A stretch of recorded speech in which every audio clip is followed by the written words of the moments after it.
was, but I wasn't a huge fan, which is weird that I even cared. Okay, I don't care. I don't like him. He's a bad man.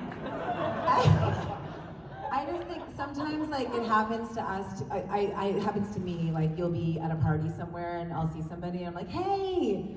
I'm like, oh shit, I don't know you, you're just, like, that has happened to me. I'm like, hey, how are you? Yeah. Wait, we don't know each other. Never mind. Anyways, you want to be friends? Can we be friends? So, but who would it be if you could, like, meet somebody, like, for me, if I met Pink, I think I'd do the same thing I did with Trey Parker. I need Pink. I think I'd just be like, You're lucky I do. I mean, I would, like, someone I would love to work with, like Meryl Streep. That's where, Yeah, Al Pacino. Robert De Niro. Yes, like these are the people. Oh, I did see Robert De Niro at the, what's his hotel? The Tribeca, or what's his hotel in Tribeca? Anyway, he has a hotel there. It's weird that she knows that. Yeah. I was there eating dinner, and then I was like, oh, there's Robert De Niro. Just reading the newspaper in the lobby of the Tribeca. Yeah, I feel like that would be someone that I would be really, but just, you're just, I don't know. Yeah. Meryl Streep. Robert De Niro. Fair enough, ladies. Thank you. The classics. They say never meet your heroes. right. Sir? Hello. Hey ladies, congratulations on your success acting professionally. That's amazing. Thank you. My question is, in addition to acting and modeling professionally, what kind of expressions? How do you express yourself as a creative? Whether it's professionally or personally. I'm just, as somebody who's not creative, I think it's really interesting. I just think being honest is important. I think that, like, I studied Meisner when I was studying acting, and it's about being in the moment and listening. And I think that just as a human, I think it's really important. Just as important as it is as an actor. And you can tell who's listening and who's not. You can see who's like waiting for the next line. It's like, also you can see when somebody's not listening to you, they zone out. Yeah. So I think, like, for me, it's just about being present and listening. I loved to paint and to draw. And when my daughter was little, we did so many crafts together and painted a lot. And that was a really, when I'm not acting, I try to do things that are creative, but sometimes I do find it hard. And now I don't really have time. So to like sit and paint and sit and draw, that's what you asked, right? Like what you do, yeah. I really enjoyed that time with my daughter because I didn't realize how much I just enjoy coloring or crafting. And then my son came around and then there's no time for that. So my son can't sit still for the life of him to do anything. I mean, he can color, actually sometimes he colors and it's cool, but he's gone. We've started. It doesn't get better with age. Yeah, like he's an active kid. He wants to move and shake and do all the things. But I do look forward to a time when I can start drawing again and painting again because I tried writing, but oh my gosh, anybody that writes, I admire you. I do not have the ability to, it's not even just the attention span, it's the ability to create characters and dialogue, and like I just admire that because I have so many ideas, but I just don't know how to put them on paper. I mean, I should probably take a writing class, but yeah, I love all the arts. Like I don't know, for me always it's been, and I tried to sing, I tried to take singing lessons, but I never went back, so took a couple. I feel like you can make anything creative. Years ago I was presented the book The Artist's Way. And if you've never done the program, I highly recommend it. I've done it every year for the last 20 years. And I do it different ways. It's a 12-week program, and you do 1 week. But in it, you could make a contract to yourself to live your life as an artist. And so one of the contract items is to give yourself an artist day once a week. And it could be anything from like, rearranging the magnets on the kitchen, on the fridge, to like the way you present your food at dinner. Like you can make anything creative. So again, in those moments where I'm feeling like, is my career alive? Do I have this opportunity? I say to myself, like, I got an audition. I get to be an artist today. I get to create. I get to live in this world. But I feel that way when I go to the gym. I get to create my program. I love going to the gym. I love creating a new experience there for myself. So, highly recommend The Artist Way, and just finding ways to live your life creatively. Because, have you ever seen the saying, the world without art, no, earth without art is just eh? So, artists make the world beautiful. Thank you. Also cooking. I do love cooking. When you said that, I love cooking. That's And creative. whenever I present my food, it always looks, it has to. It has to look good, because if it doesn't look good, That's the then why thing, I would you think do it? people think that if they're not painting or drawing or performing, that they're not creative. Everything is creative. Like, you can walk creatively. I do. Yes, you do. Wow, like, You do just walk that. around like John Glover. John Glover is a walking creator. See? Sorry, I cut you off. Go ahead. Oh, We're over here. I cut you off. Sorry, go ahead. Hello. Hello. Back before social media, if people can actually remember before those times, you used to have to go to sites like Krypton site to read about rumours, characters, what people thought was happening. Did you ever were tempted to have a look at what people were saying, perhaps log in with an alias, send some rumours out there, drop some seeds, or just even try to interact with I them have privately? never done that, ever, would never. Really? No. Well, But I did read, I mean, I would read some stuff and then I would not read, not want to read anymore. Yeah, I got one bad review I remember reading, and I was like, at the time I told my publicist, I was like, don't send me everything. I don't, because it's a slippery slope and it's a spiral, and it just makes you feel bad about yourself and makes you focus on the wrong things, right? Because there's always going to be a hater out there. Absolutely. So I'm like, just send me all the good stuff, okay? This is better for my ego. So I can't look at chat rooms or anything like that. It goes back to the Rick Rubin quote, like, make your art, create it, put it out, leave it alone. Let it be. Because I think if you're waiting for approval or opportunity from it, you're not creating it with the same energy that I think is sustainable. That being said, you know, it's very much shifted. Like, we used to have to like sign NDAs and not be able to like take pictures, and you know, you took a picture on set, people were like, you're not gonna post that, right? It's like against the rules. And now they're like, take all the pictures, post all the things, tag us all, put a filter on it. I'm the, you know, and so it's very much changed, and I'm sure it'll change some more. So, yeah, I don't know where I was going with that. thank you. I think people used to suspect that you were out there reading somewhere or hiding, but now you've put that rumor to bed. Thank you. Thank you. Hello, I love you all. So thanks for being here. Clearly Cute we're. skirt. Thank you. Adorable. I already shared a link with someone that came out to me and said the same thing. So it's on Amazon. I can give it to you if you want. Oh yeah, thank you. Clearly we're all big old nerds here. Yeah. Clearly. And whether it's Supernatural or Smallville, obviously we could probably give a whole TED talk on any given situation. And I was wondering something that you guys were really geeky or passionate about and could write a thesis on or give a TED talk at the drop of a hat. In general? Like It could be anything. Yeah. Empowerment for women. That would be my TED talk. I feel like, I mean, people, and young people, general. I would love to see people not be so concerned with what everyone else is thinking and feeling, and just, I don't know, confidence. I would love to bring confidence to the younger generation, and just people concern themselves less with what other people are thinking and feeling. I don't know. There's so much more that I have to say, but I'm trying to be quick about it. But female, male, don't care. Anybody, empowerment. Yeah, for younger generation. There are two things I know a lot about. One is Queen, the band. Okay, great performances in that movie, but man, it was BS. Okay, we'll get into that conversation.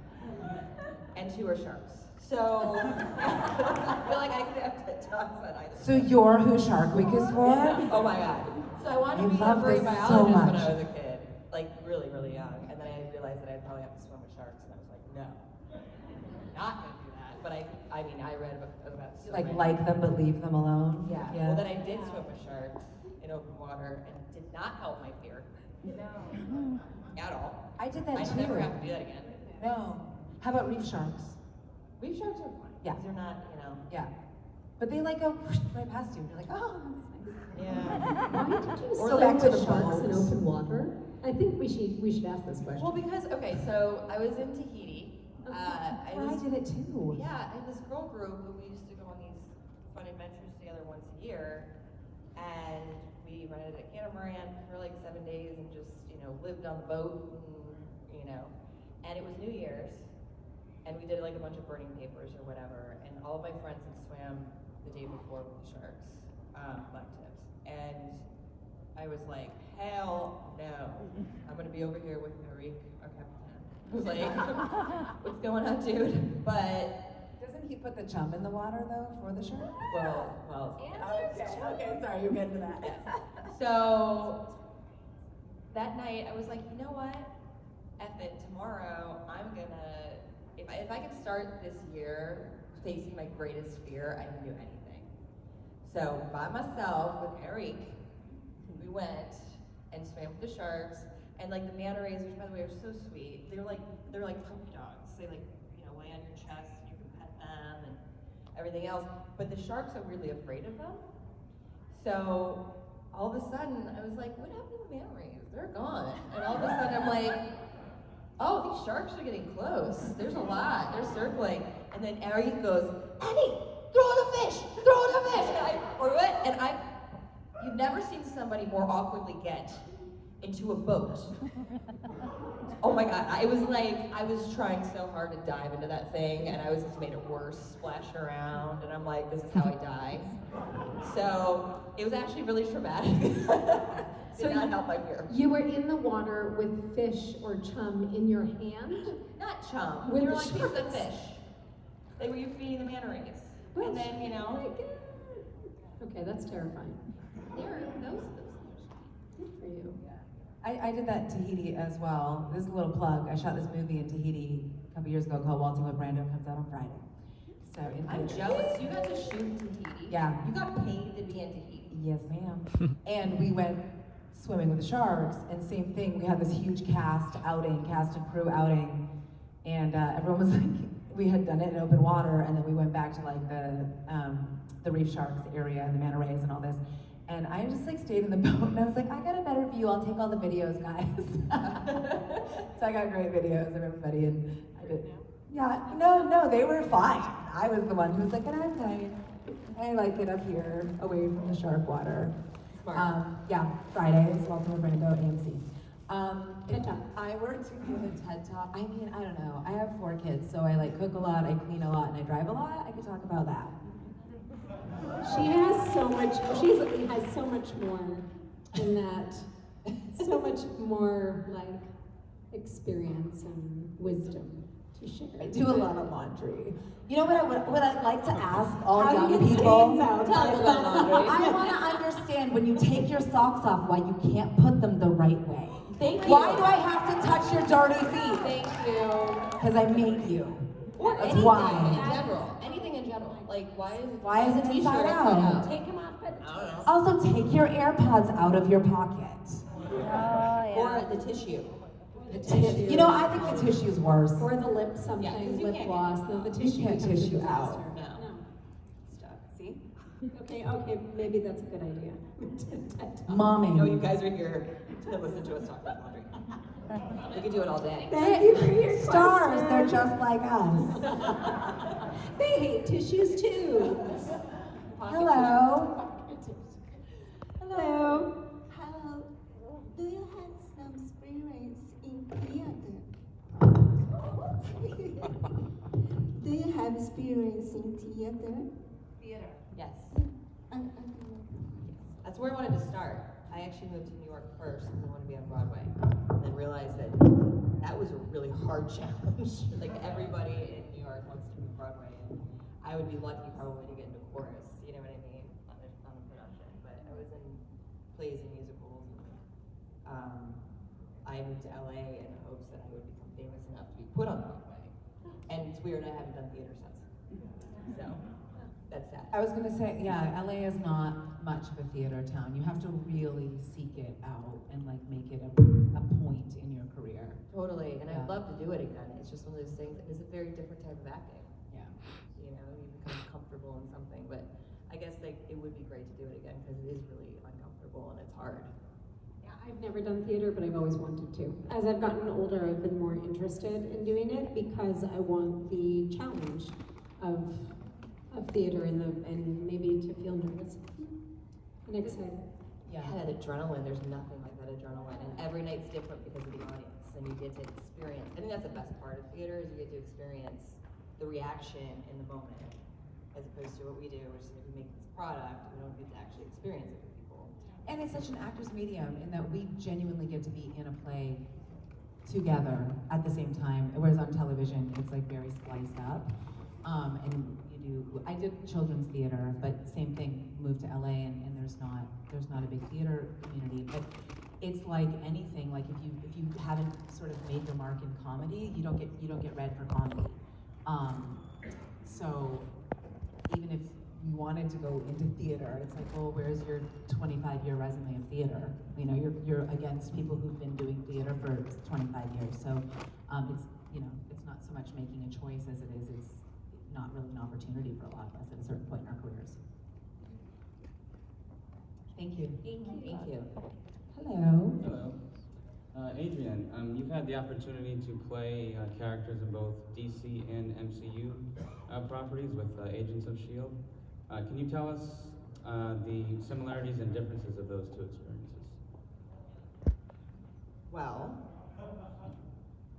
I will say playing two comic book characters was amazing. I love Mockingbird. I really do love Mockingbird. I mean, listen, Wonder Woman, let's be real here, okay? But I did love playing Mockingbird, and there were two very different characters, two very different visions. So, I mean, I just feel lucky to be, having been part of both, and at the time that was really not a thing. But like, it was different because Mockingbird, when I was doing Agents of S.H.I.E.L.D., it was a huge ensemble, as opposed to Wonder Woman, where it's like you are the show. So it was just two very, very different feelings. But if you're asking me which one was my favorite, I can't answer that question.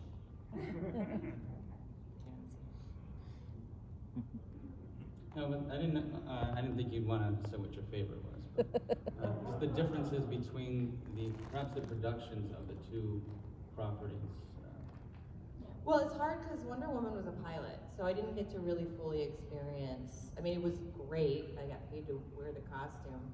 It was the first TV show to ever shut down Hollywood Boulevard. It was so fun, and it was a little bit. I think it was a little brighter. Where Agents of S.H.I.E.L.D. was a little bit darker and grittier. It had more of like a sci-fi element to it. So, and again, because it was such a big ensemble, we all didn't have to work as much necessarily. Although we did have 3 units going at all times. So, yeah, you'd have like first unit, then on the 8th day they'd start the next episode, and then the 3rd unit would be all the action stuff. And you'd have to sometimes go from every unit, and and they're like, okay, you have a break, come over here. So it got to be, it was kind of a little hectic actually. But it was fun because both of them I got to learn different kinds of martial arts and a lot of fighting skills. And you left too early on that show. Well, I will say we did the spinoff and we shot it and it was great. But ABC, that was the year they got rid of, Agent Carter, they got rid of everything, and except for Agents. So it was a big bummer, because I love working with Nick. All right, thank you very much, appreciate it. That's what I was gonna say too, because it's not necessarily even the difference between the two universes, as each production is a different experience. Exactly, and the writing's different, and, Like Smallville versus Arrow, they're completely different productions. or Supernatural versus Smallville. Yeah. Well, even just in the same universe, like Green Arrow and Black Canary is that's a Berlanti property, Arrow, and then this is Alan Miles, and it's just a whole different production team. Thank you. Hello. Hi. My question is you talk about making self-tapes for casting, I know some casting sites you don't know what are you casting for. Have you ever do you know if you cast you're auditioning for something and then you saw oh my God, this was this biggest show or this show just blew up and it's really big now. So do you know that, or did you have did you audition for a role that it went big after and you didn't get it? I don't know. So many. Like my whole career. Right?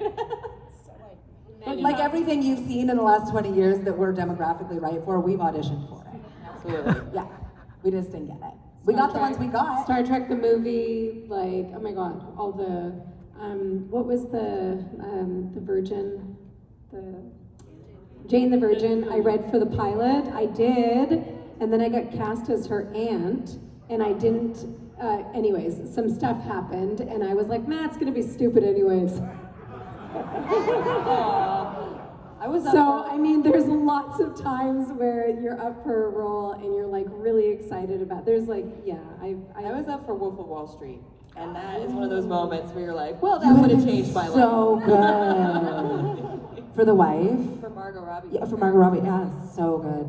But she was excellent, and we did it completely differently. So it was one of those things where, it definitely goes back to specifics of what they're looking for, or seeing something and going, oh, didn't think of it like that. I think that's my boo moment when it comes to self-tapes at home. I am a director's actor. I love to be directed. I love, the more information I have, I think the better my performance will ultimately be. I'm a creative person, but I go and I do these auditions, but I still have so many questions. And so you don't want to leave an audition. You don't want to leave or send out an audition when you have lots of questions, because it'll I don't know. I think it ends up feeling like something's missing. So when I'm in a room and I have an opportunity to even ask a casting director or be directed by a casting director, I don't know. That experience for me is just more fulfilling than sending out my idea of what it could be, off into the void. Real quick, 'cause I think we're wrapping up, but just I think the thing too is oftentimes we don't get the job, but then you see who got the job and you're like, makes sense. Well, also you're like, oh cool, Juliette Lewis got that job. I was in a great room. I more often than not, I feel like I'm honored to have been, we used to go into the room and we'd sign in and I'd see everybody on the page and I was like, yes, you put me in the right room. Yeah, pleasure being nominated. Yeah, it's like I'm one of the 25. You know how many actors are in this city? So that is always a win for me. The fact that I got in that room, they don't let everybody in the room. They let me in the room. No, absolutely, no, They didn't arrest me this time. Woo! Thank you guys. Let's give our panelists a round of Take the applause. win. Thank you so much, Ron. Thank y'all. Thank you each so much. We appreciate you being here with us. Thank you guys for coming out. Come on. You're incredible. Awesome. There's going to be an auction in here starting here in a few minutes. Yes, awesome, signing. So if you want to stick around for the auction, there's going to be some fabulous items to bid on. And then after that, we've got Michael and Kristen and Tom and Erica to close us out for the day's programming. So stick around.